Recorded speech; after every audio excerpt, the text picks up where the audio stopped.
مجھے نوکری نہیں چاہیے بلکہ اپنے عوام کی آزادی چاہیے۔ Khan Abdul Samad Khan Achakzai. B B C سے وابستہ سینئر صحافی محمد کاظم لکھتے ہیں کہ بلوچستان کے افغانستان سے متصل سرحدی شہر چمن کے ریلوے اسٹیشن پر انگریز فوجیوں کے جوتوں کو صاف کرنے کے واقعے نے غلامی کے خلاف انہیں ایک طویل جدوجہد شروع کرنے پر مجبور کر دیا۔ برطانوی راج کے خلاف ان کے عزائم کو دیکھ کر انگریز افسر نے انہیں نوکری اور سرداری کی پیشکش کر دی، مگر انہوں نے اس کو ٹھکراتے ہوئے کہا کہ مجھے نوکری نہیں چاہیے بلکہ اپنے عوام کی آزادی چاہیے۔ یہ کہانی ہے خان عبدالصمد خان اچکزئی کی، جن کی زندگی کا 1/3 سے زیادہ حصہ محققین کے مطابق جیلوں میں گزرا اور ماہرین کے مطابق قیام پاکستان کے بعد سب سے زیادہ پابند سلاسل رہنے کا اعزاز بھی ان سے کوئی چھین نہ سکا۔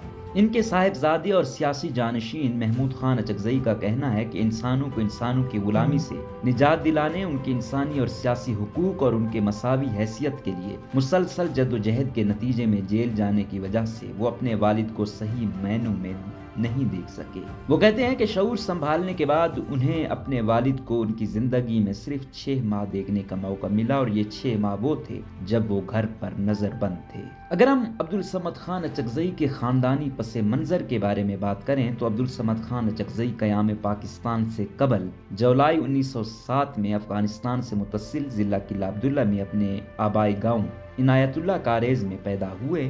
وہ علاقے کی معروف شخصیت نور محمد خان اچکزئی کے 2 صاحبزادوں میں چھوٹے تھے۔ عبدالصمد خان کا تعلق پشتونوں کے قبیلے اچکزئی کی شاخ حمیدزئی سے تھا۔ پروفیسر فیض اللہ پانیزئی اپنی کتاب خان شہید عبدالصمد خان اچکزئی شخصیت اور علمی و ادبی خدمات میں لکھتے ہیں کہ ان کے والد نور محمد خان علاقے کے ایک نامور مذہبی عالم تھے۔ عبدالصمد خان نے مذہبی تعلیم اپنے والد اور دیگر عالم دین افراد سے حاصل کی تھی۔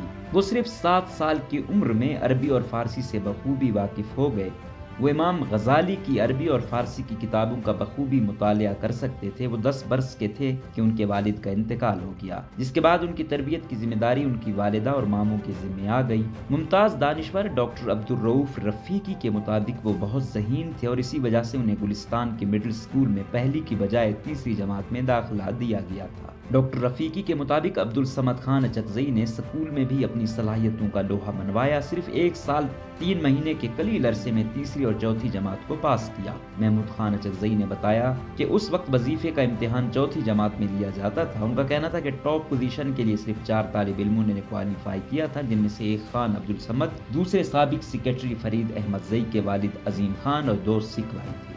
انہوں نے بتایا کہ 4 امیدواروں میں سے عبدالصمد خان پہلے نمبر پر آئے اور ان کو ماہانہ 12 روپے وظیفہ ملنے لگا۔ پروفیسر فیض اللہ خان کے مطابق اس خوشی میں مڈل اسکول گلستان کو 1 روز کی چھٹی دی گئی اور مباحثے کا بھی اہتمام کیا گیا۔ چونکہ انہوں نے بہت ساری کتابوں کا مطالعہ کیا تھا، اس لیے جب بھی کوئی انگریز افسر یا محکمہ تعلیم کا افسر آتا تو ہیڈ ماسٹر ان کے سامنے پیش کرتے تو افسران ان کی لیاقت سے متاثر ہوتے اور ان کی تعریف کرتے، لیکن انگریزوں کے ساتھ ان کا اس طرح کا تعلق عارضی ثابت ہوا۔ پشتو زبان کے معروف لکھاری سید خیر محمد عارف کے مطابق افغان حکمران غازی امان اللہ خان جب 10 دسمبر 1927 کو بیرون ممالک کا دورہ کرنے کے لیے افغان صوبے قندھار سے چمن پہنچے تو استقبال کرنے والوں میں عبدالصمد خان اچکزئی بھی شامل تھے۔ محمود خان اچکزئی نے بتایا کہ اس موقع پر 2 واقعات نے ان کے والد کو بہت زیادہ متاثر کیا۔ وہ بتاتے ہیں کہ چمن ریلوے اسٹیشن پر جب انگریز فوجی غازی امان اللہ خان کو گارڈ آف آنر پیش کرنے کے لیے آئے تو اس وقت بارش ہو رہی تھی۔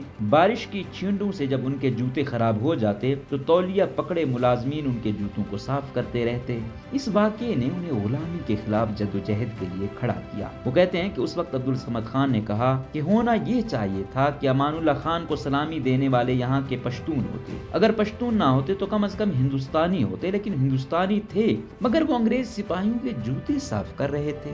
محمود خان اچکزئی کا کہنا تھا کہ اس واقعے کی وجہ سے وہ کئی روز تک بے چین رہے تھے۔ خیر محمد عارف کے مطابق وہاں جو لوگ آئے تھے ان کی افراتفری اور غیر منظم صورتحال کو دیکھ کر انہیں بہت دکھ ہوا، جس کے باعث امان اللہ خان تقریر نہ کر سکے۔ عبدالصمد خان کئی دنوں تک سوچتے رہے کہ اس صورتحال کا مداوع کس طرح ممکن ہے۔ خیر محمد عارف کا کہنا ہے کہ عبدالصمد خان کا شمار برصغیر پاک و ہند کی صف اول رہنماؤں میں ہوتا تھا۔ وہ ایک دانشور اور مدبر سیاستدان تھے جو اپنے لوگوں کو غلامی سے چھٹکارا دلانے کے لیے زندگی کی آخری سانس تک انگریز سامراج اور اس کے استحصالی نظام کے خلاف ڈٹے رہے۔ وہ کہتے ہیں کہ عبدالصمد نے زمانہ طالب علمی کے دوران 1918 میں اسکول سے نکالے گئے جلوس کی قیادت کی، جس سے ان کے سیاسی شعور اور آئندہ کے عزائم کا پتہ چلتا ہے۔ خیر محمد عارف کا کہنا ہے کہ عبدالصمد خان لکھتے ہیں کہ جس وقت امان اللہ خان نے مکمل خود مختاری کے لیے انگریزوں کے خلاف جنگ کا اعلان کیا تو ہمارے ہاں بہت سے لوگ افغانستان میں لڑنے کے لیے جا رہے تھے، جس سے میں بہت متاثر ہوا۔ خیر محمد عارف کے مطابق رونما ہونے والے تمام واقعات سے عبدالصمد خان پر شدید اضطراب کا شکار تھے، جس کا حل یہ نکالا گیا کہ فروری 1930 میں انہوں نے اپنے گلی کی مسجد میں کلام پاک کی تلاوت کے بعد زندگی کے دیگر امور پر تفصیل سے روشنی ڈالی۔ محمود خان اچکزئی نے بتایا کہ عبدالصمد خان نے یہ طے کیا کہ وہ علاقے کی مسجد میں اکٹھے ہوا کریں گے اور یہاں سے اپنی سرزمین کے بارے میں سوچ و بچار کریں گے، لیکن انگریزوں کی مخبری کا نظام اس قدر تیز تھا کہ پتہ چلنے کے بعد ایک انگریز افسر خصوصی طور پر انہیں تنبیہ کرنے گلستان آیا اور بعد میں انہیں ان سرگرمیوں پر سزا بھی دلوائی گئی۔ گاندھی سے ملاقات۔ خیر محمد عارف کا کہنا ہے کہ جولائی 1931 میں عبدالصمد خان نے ہندوستان کا رخ کیا۔ 2 اگست 1931 کو ان کی احمد آباد میں گاندھی سے ملاقات ہوئی اور گاندھی کی دعوت پر ان کے ساتھ ممبئی جانے کا فیصلہ کیا۔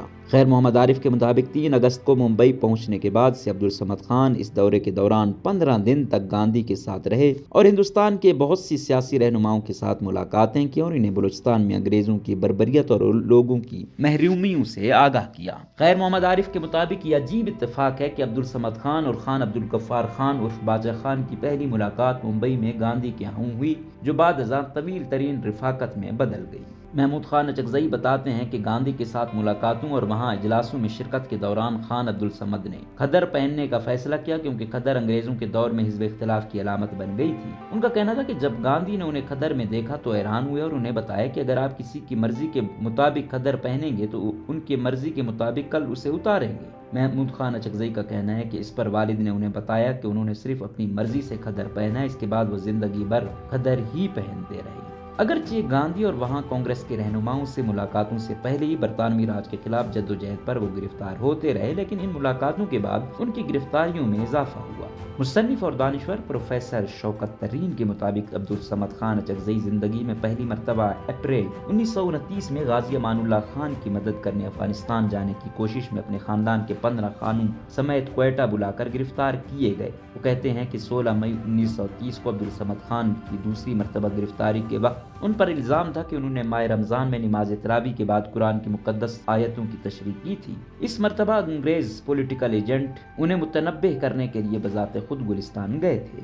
25 جولائی 1930 کو سنڈیمن جرگہ ہال کوئٹہ میں انہیں 2 سال قید بمشقت کی سزا دی گئی۔ اس دوران 4 جون 1930 کو ان کی گرفتاری کے رد عمل کے طور پر 3 انگریز مردوں اور 1 خاتون کو اغوا کیا گیا تھا، مگر اغواکاروں نے انہیں بے حد عزت و احترام سے رکھا تھا۔ پروفیسر شوکت ترین کا کہنا ہے کہ عبدالصمد خان کو زندگی میں مجموعی طور پر 11 مرتبہ گرفتار کیا گیا۔ انہیں 5 مرتبہ انگریزوں کے دور میں 6 مرتبہ قیام میں پاکستان کے بعد گرفتار کیا گیا۔ پاکستان کی تاریخ کے پہلے سیاسی قیدی۔ پروفیسر شوکت ترین کے مطابق عبدالصمد خان اچکزئی برطانوی بلوچستان میں FCR کے تحت سزا پانے والے پہلے سیاسی قیدی تھے۔ وہ کہتے ہیں کہ برطانوی بلوچستان میں ڈیفنس آف انڈیا رولز کا پہلا مقدمہ خان عبدالصمد خان اچکزئی کے خلاف ہوا۔ پاکستان کی تاریخ کے پہلے سیاسی قیدی خان عبدالصمد خان اچکزئی تھے۔ آپ واحد سیاسی قیدی تھے جنہوں نے ایوب خان کا مکمل دور جیل ہی میں گزارا۔ وہ سب سے پہلے قیدی بنے اور سب سے آخر میں رہا ہوئے۔ شوکت ترین کا کہنا ہے کہ عبدالصمد خان کو مجموعی طور پر مختلف ادوار میں 35 سال سے زائد کی سزاؤں کے احکامات سنائے گئے، مگر یا تو الزامات ثابت نہیں ہوئے یا مروجہ قوانین کے تحت چھوٹ ملتی رہی، جس کے باعث مکمل سزا کاٹنے کی بجائے انہوں نے مجموعی طور پر 22 سال 1 ماہ اور 21 دن جیل میں گزارے، جو ان کی 66 سالہ زندگی کا 33% حصہ تھا۔ ان کا کہنا ہے کہ کسی بھی سیاسی رہنما کا اپنی زندگی کا 33% حصہ جیل میں گزارنا بھی ایک منفرد ریکارڈ ہے۔ تقسیم ہند کے بعد ان کو ایوبی مارشل لاء کے دوران 10 اکتوبر 1958 کو گرفتار کیا گیا۔ 24 جون کی مختصر ٹرائل کے بعد 4 نومبر کو فیصلہ محفوظ کر کے 8 دسمبر 1958 کو انہیں 14 سال قید بمشقت کی سزا خصوصی فوجی عدالت نے دی تھی۔ دانشور اور محقق انجینئر ملک اسد خان ترین کے مطابق عبدالصمد خان نے دوران جیل 8 امتحان پاس کیے، پشتو ادب اور فاضل فارسی ادیب فاضل وغیرہ، اور پھر ایف اے اور بی ایڈ انگریزی میں پاس کیا۔ خان عبدالصمد اپنی سوائے عمری میں لکھتے ہیں، میں نے دوران قید انگریز افسر سے درخواست کی کہ مجھے جیل میں پڑھنے کے لیے کتابیں فراہم کی جائے۔ اس نے مجھے بتایا کہ جیل میں قانون کے مطابق تمہیں صرف 2 کتابیں دی جا سکتی ہیں، البتہ کچھ مذہبی کتابیں رکھنے کی اجازت ہے۔ تب میں نے اپنے بڑے بھائی کو کتابیں فراہم کرنے کے لیے کہا۔ جیل میں تعلیم کی وجہ سے ان کو مجموعی طور پر سزا میں 4 سال کی رعایت مل گئی تھی۔ قیام پاکستان سے پہلے انگریز کی نوکری اور بعد میں گورنری کی پیشکش۔ پروفیسر فیض اللہ خان پانیزئی اپنی کتاب میں لکھتے ہیں کہ جب انگریزوں نے محسوس کیا کہ عبدالصمد خان اچکزئی کو دبایا نہیں جا سکتا تو انہوں نے انہیں پشتو قوم کے اچکزئی قبیلے کے سردار بننے کی پیشکش کی۔ انہوں نے یہ پیشکش مسترد کرتے ہوئے کہا کہ میں گلستان کی یہ غریب بیوہ کا بیٹا ہوں اور سردار نہیں بننا چاہتا۔ سن 1937 میں کرنل شاہ نے انہیں اسسٹنٹ کمشنر بنانے کی پیشکش کی اور آپ نے وہ پیشکش بھی رد کر دی تاکہ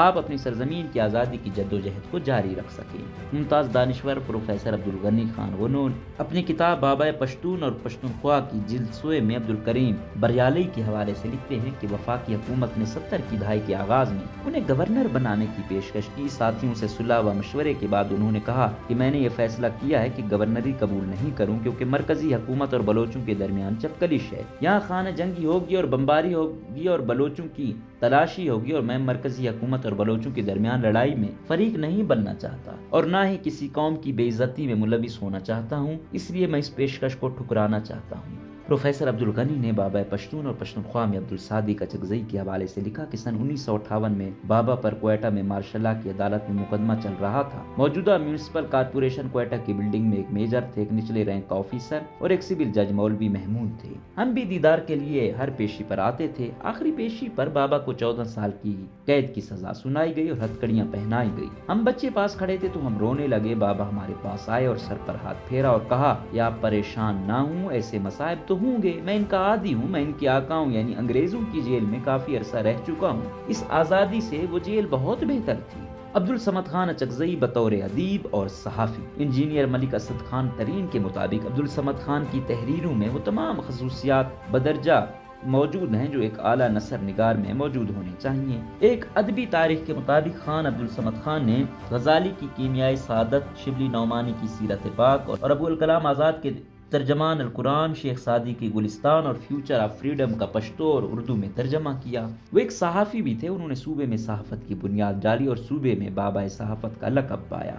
سن 1938 میں استقلال اخبار کا اجرا ہوا۔ اس سال آپ جرنلسٹ یونین کے صدر منتخب ہوئے۔ یہ اخبار تقریباً 12 سال تک شائع ہوتا رہا، لیکن 1950 میں حکومت نے اس کی اشاعت پر پابندی عائد کی اور اس کے بعد خان عبدالصمد خان نے 7 روزہ پیغام جدید اور بعد ازاں پشتو رسالے کا اجرا کیا، لیکن حکومت نے اس پر بھی پابندیاں لگائیں، جس کے بعد آپ نے پشتو رسالے گلستان کا اجرا کیا۔ یوں مسلسل اپنی قوم کی رہنمائی کا فریضہ سر انجام دیتے رہے۔ چندہ اکٹھا کر کے پرنٹنگ پریس لگوایا۔ خیر محمد عارف کے مطابق حکومت نے 1936 میں پریس ایکٹ کو بلوچستان میں بھی نافذ کر دیا۔ وسائل دستیاب نہ ہونے کی وجہ سے یہاں پریس لگانا ایک کٹھن مرحلہ تھا، لہٰذا عبدالصمد خان نے اس قومی فریضے کو ادا کرنے کے لیے چندہ اکٹھا کیا۔ اس کے بعد پریس لگایا اور پریس کو اپنے ساتھی اور تحریک آزادی کے مبارز یوسف عزیز مکسی کے نام سے موسوب کیا۔ پریس لگانے کے بعد انہوں نے سب سے پہلے اردو اور پشتو میں 7 روزہ اخبار استقلال کا اجرا کیا۔ وہ سمجھتے تھے کہ آزادی رائے کی آزادی انسان کا بنیادی حق ہے جس کے لیے ذرائع ابلاغ کی ضرورت ہے۔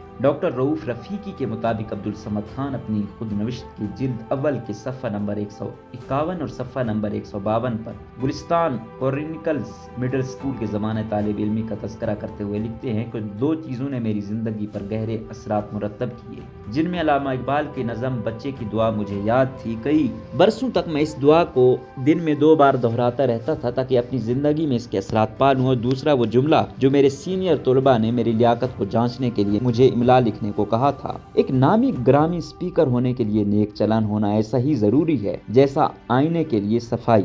میرا یقین ہے اگر یہ 2 چیزیں میرے سامنے نہ آتی تو میں ہرگز یہ نہ بنتا جو میں ابھی ہوں۔ ان کے قتل کا واقعہ کیسے پیش آیا؟ خان عبدالصمد خان ایک بڑے پائے کے رہنما تھے، لیکن انہوں نے ذاتی محافظ نہیں رکھے اور سادگی ان کا شعار رہا۔